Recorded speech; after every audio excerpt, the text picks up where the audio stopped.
Meet Las Vegas Fire and Rescue Assistant Chief Ashanti Gray.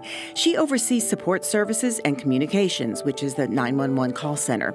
She started her career as the calm voice at the other end of the line when residents call 911.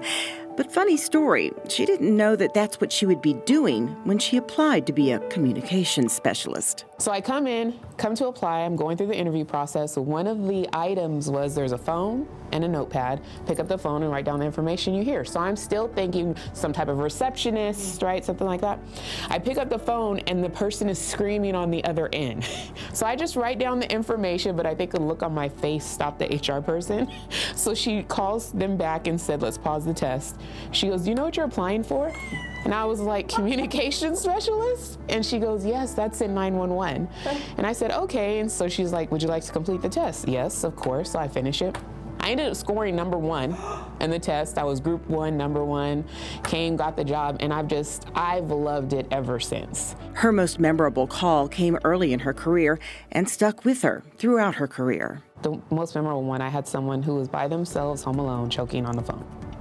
And it was within my first 6 months here. So they were on the phone and I could tell they couldn't talk. I could tell that they were choking. So to give instructions to someone to give themselves the Heimlich, dreading the amount of time it was taking, and we move fast, we get there fast, right? She was able to stop choking on the grate before we got there. At that moment, I became aware that people need somebody who can help them and not get tied into the moment. Like, I was able to stay separate. I'm sure my heart was racing. I'm sure I had adrenaline pumping, right? But to know that I have an impact on that person's life and they're alive today. After 5 years, she moved to supervisor in the call center, then training specialist. Then when the position of assistant fire chief opened up, she applied and was selected. Because for me, I felt like I could make the biggest impact at this level with changing the workflow, changing the way that we do things, coordinating with our fellow fire departments, right, and the way we operate there. Also, I just felt like I could make a difference at this level, being a female, being Black. I brought a different perspective, coming not from the suppression side specifically. So it gives me a different way of looking at things. One of the things that I take a lot of pride in, having participated in it and still playing a major role in, is our dispatch-aided CPR upstairs. We are at about 70% of the people who call us and witness cardiac arrest come out of the hospital neurologically intact. The national average is between 30 and 35%. But that was not good enough for this assistant chief who lives by a 2-word motto. Be better. Be better every day. Hey, Dennis.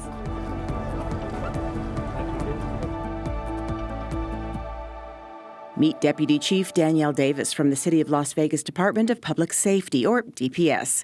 She oversees jail operations at the city's detention center. She knew at a young age, growing up in the historic west side of Las Vegas, helping others was her calling. Because I always think about when I was a teenager and some of the things that I did not have and some of the resources and some of the questions that I felt like were not answered. And so it kind of just really was my drive to really get me here where I wanted to be a member of public safety, law enforcement. It's kind of the trajectory of my career where I'm at today. Davis was finishing up her undergraduate degree in criminal justice when she applied for a corrections officer position at DPS. And so long and behold, I completed the application and started the process. And a couple months into the job, I was like, you know what? I think this is a good fit. I'm glad that I took the initiative and kind of followed through. And I just knew that I had a promising career working for this department. In 2006, she was promoted to sergeant, then lieutenant in 2015, and named deputy chief over detention services in 2021. She said taking this position enables her to help carry out the goals of the department to reduce recidivism through programs and services that prepare inmates to lead successful lives when they leave. She says many are in here due to inequities in services in their communities. It may be things that affect the individual in the community, lack of service, lack of housing, medical. There's just an array of different things. So I feel like it's important to really address all of those issues, because sometimes we don't really understand the systemic issues that causes an individual to become justice involved. And so one of the things I really have throughout my career is just really place an emphasis on working on just really providing services and programs to those while they're incarcerated in our facility. Davis looks at each inmate as an individual who could succeed with the proper guidance. Her philosophy was confirmed shortly after becoming a corrections officer 20 years ago, when taking the time to just talk with a young woman about to leave the detention center. And at the time, she really just needed someone to listen to, and she needed assistance with contacting family, which I was able to do. And just to see her response, just that little small thing, it just really just like made her day. And I just knew, you know what, this is for me. I am in the right place, and I am here to serve and to help others. Deputy Chief Davis and Assistant Chief Ashanti Gray have more in common than just being outstanding leaders. Both approach each day with positivity. Remember Gray's motto, be better?